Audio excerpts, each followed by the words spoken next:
جلسے میں حاضر صدر صاحب، اراکین کمیٹی، اساتذۂ کرام اور دوستوں، السلام علیکم۔ نفرتوں کے نام سے بھی ہم تبسم کرتے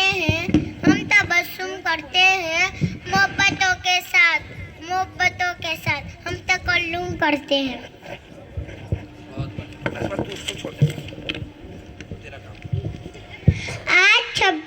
آج 26 جنوری کے دن ہم یوم جمہوریہ کا جلسہ بڑی شان سے منا رہے ہیں۔ آج ہی کے دن دستور ہند عمل میں آیا۔ جب انگریز ہمارے ملک سے چلے گئے تو ہمارے ملک کو آگے بڑھانے کے لیے کوئی بھی قانون نہیں تھا، اس لیے ایک دستور ساز مجلس کی تشکیل کی گئی۔ اس مجلس کو 2 سال 11 مہینے اور 18 دن کا وقفہ لگا اور آخر کار 26 جنوری 1950 کو ہمارا دستور عمل میں آیا۔